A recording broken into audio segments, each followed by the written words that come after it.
John Hook's Newsmaker starts now. Thanks for joining us on Newsmaker.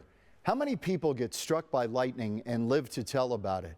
2 weeks ago, two men were hiking Humphreys Peak in Flagstaff, the tallest peak in Arizona. They didn't know one another, but exchanged pleasantries when they reached the summit. And the next thing they knew, they were both on the ground and had been struck by lightning. Both survived. Scott Courtright joins me now to tell the tale. Scott, thanks, and I'm really glad you're here to have this conversation. Yeah. Thank you for having me. Yeah, I'm super excited to be here and to be able to tell the story again. Scott, can you just take me back to that day when you hiked it that morning? I think you started off pretty early. Weather was clear, right? Yeah, it was a clear day. The forecast called for potential showers. I think it was like 20% rain in the afternoon. So when I left at 7 a.m., it was mostly clear skies, a little bit of high clouds, but just a beautiful day. You've done a lot of hiking. You've been in the outdoors a lot in your life. Did you ever worry about lightning before? Oh yeah, I've been in plenty of situations when working where I was far away from a vehicle and storms had come upon us, and there was very real lightning threats. Okay, so this is a pretty arduous hike. I think it's 9 miles or so, right? Yeah, it's just about 10 miles round trip, and from the trailhead to the summit it took me 3.5 hours. It's a pretty tough hike. I mean, it's taxing. Yeah, a lot of elevation, you know, and I was taking it easy because the going down is the harder part. Okay, so take me through the last section of it when you're approaching the summit. First of all, when do you first run into John? Is that right on the summit?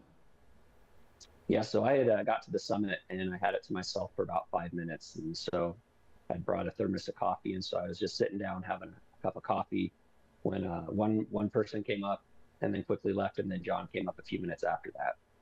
And when John walked by, we just exchanged pleasantries.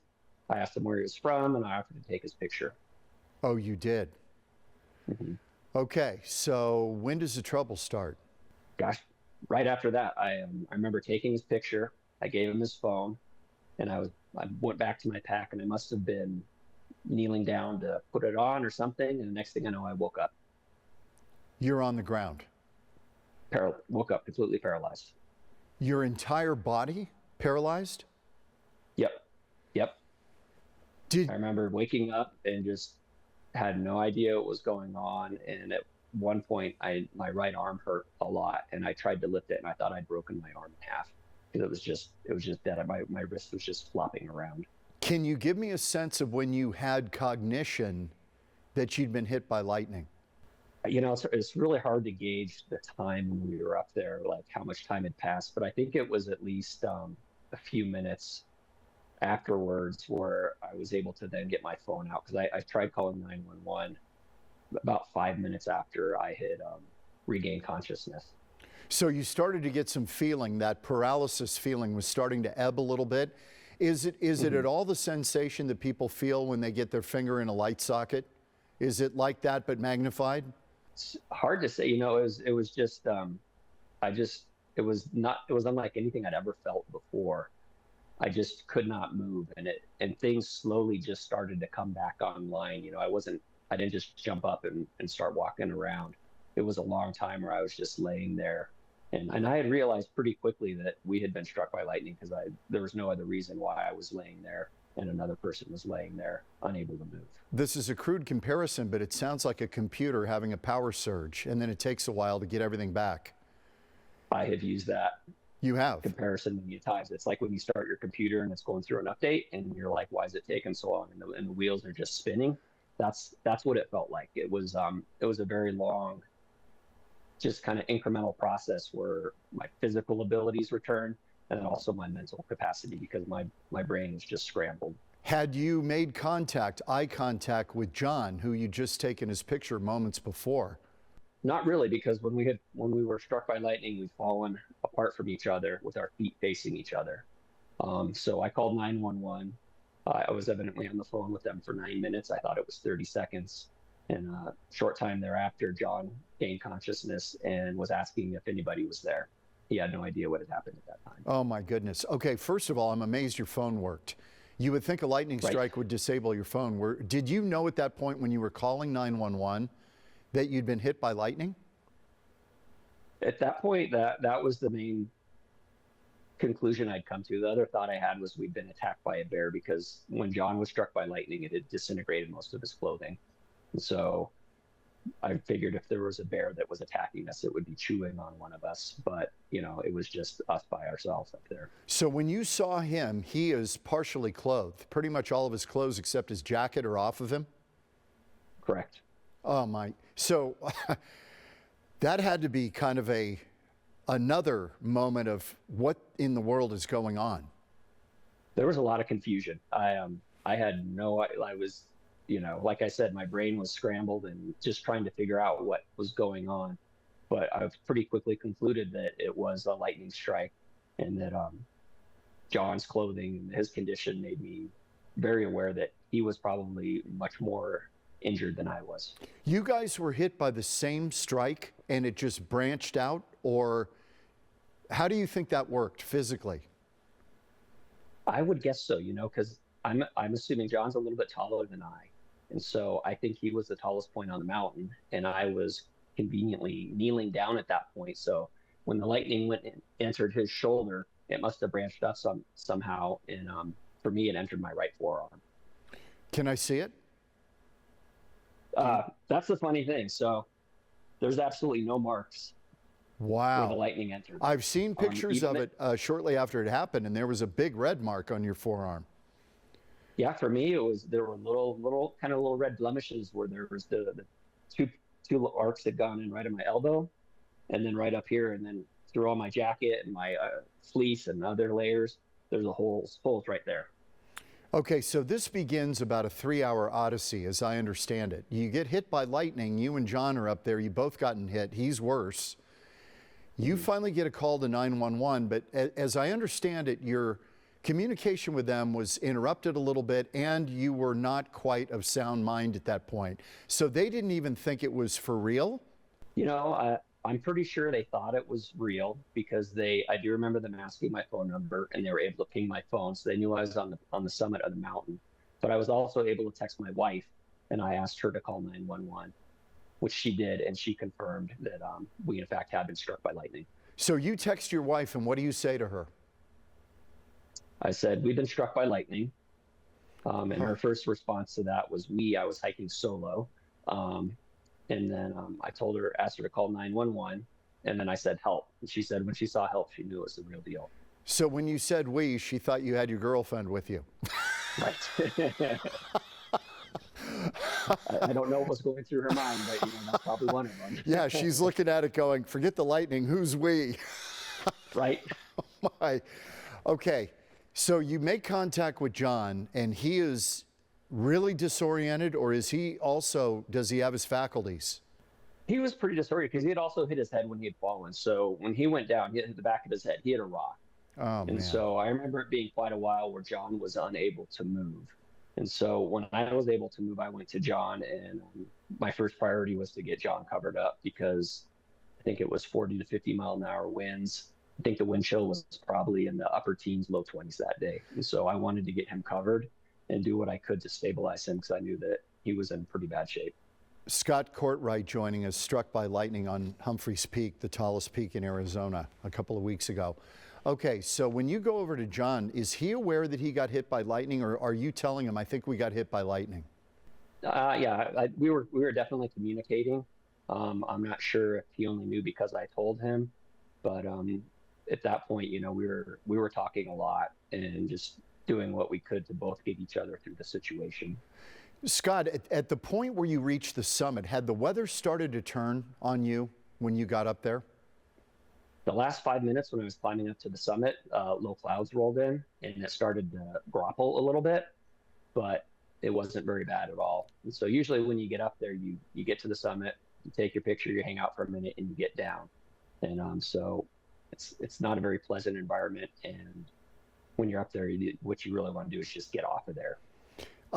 Temperature at that point, what do you think it was? I'm going to say with the wind chill, it was probably in the low 20s, maybe the upper teens. Oh, man. Well, when this happened and we got a report about this, I immediately went to our weather people and I said, is there any weather on Humphreys Peak? And they said, yeah, there could be, because there's rain. It was raining that day here, I think. And up there, you know, it's like, I'm like, could there be snow? And they said, yes, possibly. And you were getting some of that. Yes, we were. So it turned nasty quickly. Very quickly, and it never turned good after that. That weather stayed in there the entire time we were up on the top of the mountain. Scott, before the strike, you never felt what we keep hearing, that you get a leader, the hair on your arm stands up. Some people even have experienced arcing between their fingertips on Everest. There's weird stuff that happens. Did you have any inkling there was trouble? Not at all. And I've been in those situations where the static electricity, you could hear it, you know, in the air above you. There was zero sign. There was no lightning or thunder before that time. It was just out of the blue. Okay, so now the race is on to get to you. They can't fly because it's socked in at the top. So they can't bring a chopper up. They've got to hike in largely, right? Correct. And you knew help was on the way, but you've got to get off that peak, right? You don't want to get hit again. So you guys tried to make it down a bit. You know, it was that 3 hours after we were struck and we were able to get off the top of the mountain. And during that time, there was about an hour and a half period where my phone would not work. So I remember multiple times going to another enclosed area, trying to use the satellite function to try to get text messages out, letting them know we were okay. But I was unable to get any new messages out to anybody. How long were you waiting for help? It was that whole 3 hours. Wow. And it reached a point where John and I were sitting there, and we both concluded that they're not going to be able to get to us. And the only way we were going to get off the mountain was to hike out. So you started down as best you could? As best we could. And the funny thing is, before we started down, I asked John to do a little test run. That's when he found his phone. And that was when it was probably 20 or 30 yards from where he was struck by lightning. And his phone was still working. And then, we were both super excited about, because I was then able to text my wife that we were hiking out. So did the strike blow the phone out of his hand? He either blew it or he threw it. It's hard to God. say. It was still working, and we were just so excited because we'd given up all hope on my phone. So then the rescuers finally make it up. Do you remember the first image of seeing a rescuer make it and their head peeking over? Well, so we had to hike out almost a mile to the tree line from where we were struck. And when we made it to the tree line, that's when John said he couldn't go anymore. His legs were done. And I remember walking down the trail probably another 100 or 200 yards and running into the two search and rescue guys. Unbelievable. So how did they get you out of there? They went up and helped John, and then I went down the trail and met up with the rest of the group. And I was going to hike out. I knew I could hike out. I didn't want to go down on a gurney. I knew I could do it. And so I hiked out to where they had a UTV staged on the ski slopes, and took that the rest of the way. You end up in the emergency room, right? Where did they take you? My wife drove me to Flag Medical Center. Okay, is that where John went to, or did he go to the burn center? No, he went to FMC first. He took the ambulance. I mean, like I said, his injuries were a lot more severe than mine. And I mean, he's a trooper. I mean, he did everything I did to get out of there, and I know it was a lot harder for him. How's he doing now? I know you've been in contact with him. He's doing good. He's back home in Canada. He's taking a break from work for a couple of weeks and just recovering because, you know, he had more extensive burns on his torso and his shoulder. And I also think his feet were a little more impacted by the lightning strike too. Do you have some unfinished business up on Humphreys Peak with John? Are you guys going to go back? I'm pretty sure. We've discussed it that we're going to go back, but it's going to be a cloudless day. Well, it kind of was the day you went. This is the unpredictability of all this. Yeah, you know, and that's the chance you take when you do hike the mountains, that weather does form very quickly and very unexpectedly. I've spoken to numerous people in Flagstaff who said that was just the weirdest weather day. There wasn't supposed to be rain at certain times. There's a lot of people that I know in town that heard the strike that probably struck us at that time because it was the only lightning strike of the morning. Scott, you know, events like that, I mean, this is a 1 in a million in a year that somebody gets struck by lightning. Those are the odds. Over a lifetime, it's actually 1 in 15,000, which kind of surprised me. This happens quite a bit around the world. And Arizona, by the way, is a very big lightning strike state. And a lot of people don't know that. Did this change your perspective on life in any way as you've reflected back on, I guess, how lucky you are you're here? Oh yeah, it's in just huge ways. I've heard from people that I haven't talked to in years. It makes me appreciate everything: my wife, my kids, my friends, my colleagues. Um, just being able to breathe. You take for granted. Just waking up every day. And after this, I don't take anything for granted at all. Scott, it's great to see you. I'm so glad you're okay. I don't know whether you're lucky or not. Everybody goes, oh, he's so lucky to be alive. And I'm thinking he's not lucky to be hit by lightning. One of the luckiest unlucky people, because if John wasn't there with me, or I wasn't there with John, this outcome could be a lot different, and we wouldn't be having this conversation. So I think for whatever reason, John and I were on that mountain together at the same time, and we were able to survive this event just because we were both together.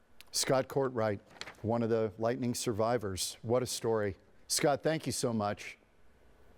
Yeah, thank you, John. It's great to see you, and stay healthy. Be careful. Thank you. I will. Great to see you, Scott. Thank you. When we come back on Newsmaker, a former air traffic controller and aviation lawyer joins me on the current state of life in the tower. Next on Newsmaker.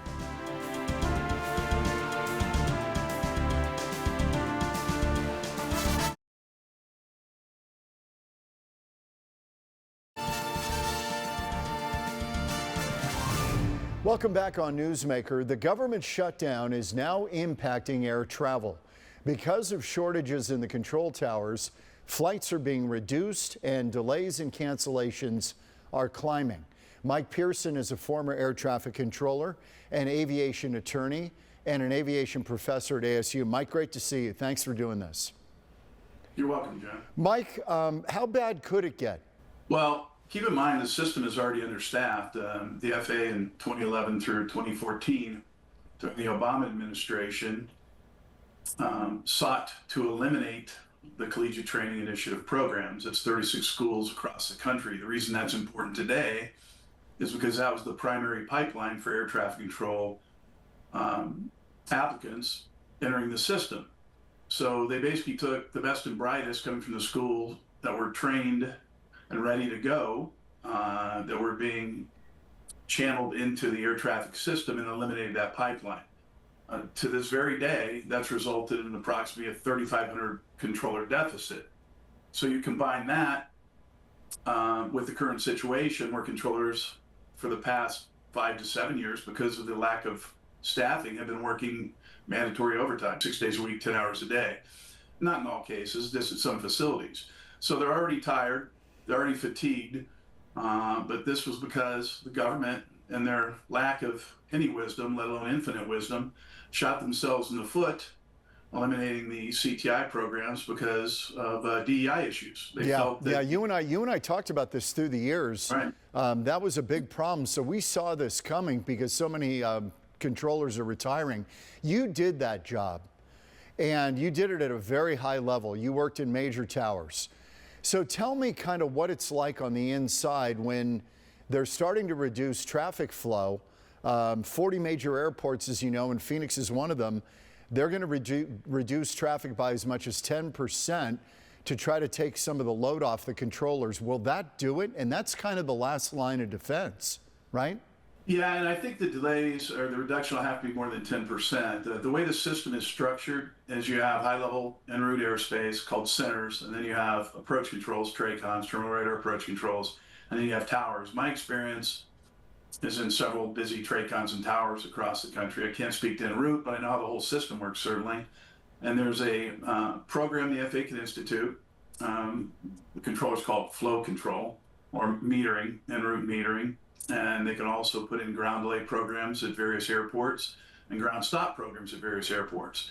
If in fact the sick outs continue and the controllers continue not to show up to work, that means you can only open a limited number of sectors of airspace. So that limits your ability to route aircraft through the system. And certainly if controllers continue to sick out either the radar approach controls, which feed the airplanes into the towers and handles departures leaving the towers, they will have to put in a stronger delay program. So if the delay continues, it could get worse before it gets better. And I would anticipate more than a 10% reduction in air travel. Do you think that if we get up against the Thanksgiving holiday and a lot of people are impacted, then we might see some movement on this shutdown, or do you think it might happen before that? Well, I believe, and of course I only have my perception, but I think it will happen within the next week or so, since the elections are over, the recent elections on the East Coast. I think the politics no longer make it beneficial for the Democrats to hold out, for the left to hold out. So my belief is you'll see some movement. Right now it's going to be a face-saving issue because both sides are stuck in their positions. So it's who's going to crack first. Mike, if in fact it goes through the Thanksgiving holidays, Wednesday, the day before Thanksgiving, is the busiest travel day of the year. People think it's Christmas or New Year's. It's not. It's the Wednesday night. In fact, in the industry, they call it Black Wednesday, just because of the number of airplanes and the number of passengers trying to move. I would tell everyone, if this is ongoing through Thanksgiving, plan on driving or alternate forms of transportation. Wow. Your flight will either be canceled or delayed. Yeah. Mike, there are 14,000 air traffic controllers in the U.S. They handle about 44,000 flights a day. And we're 3,000, you said 3,500 controllers short right now. Just inside that tower, since you did that job, how rough is it, especially under these kind of circumstances? And do you think safety might be compromised? I don't necessarily think safety be compromised. And I will actually tell you that I think there's a misconception about the stress level for air traffic controllers. I think it's based on personality type. It was a great job. It was a fantastic job. Controllers, for a long period of time, have had more hours off than they work during a day, depending on the facility. Some facilities, that's not true. They're way grossly understaffed. I think what will happen is the FAA will institute the flow control programs. Mike, there was an interesting op-ed in the Wall Street Journal. I don't know if you caught it. They were urging, the editorial board was urging, hand off the job of air traffic control to a nonprofit funded by user fees instead of taxes. They feel you should take it out of the government realm. That way, this kind of shutdown would not impact them. And they said this model's already in place in Canada and elsewhere, so it isn't some pie-in-the-sky idea. And President Trump backed that idea during his first term, but parochial opposition kept it grounded. Would that be a good move, do you think? Get it out of the realm of government? It would be a good move if you could keep the people that now control the system, i.e. the unions and the ingrained FAA managers who get to Washington and they award contracts in a large part based on patronage and through the revolving door process to people who leave the FAA and go into the private sector.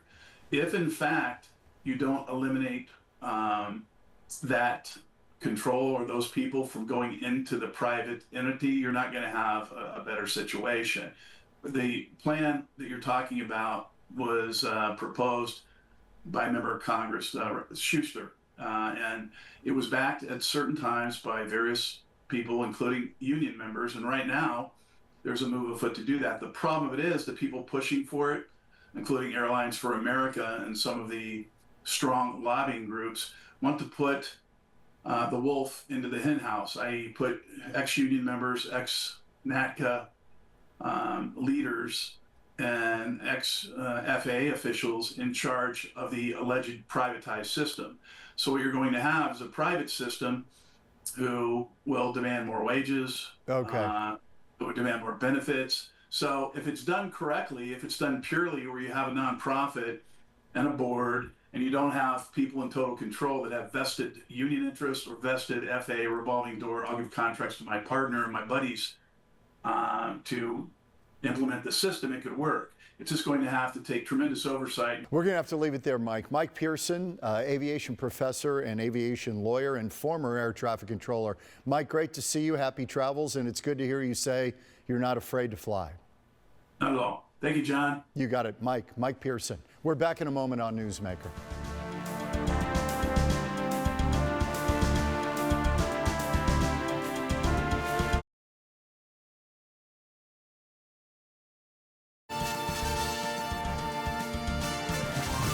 Thanks as always for watching, and we will see you next week on Newsmaker.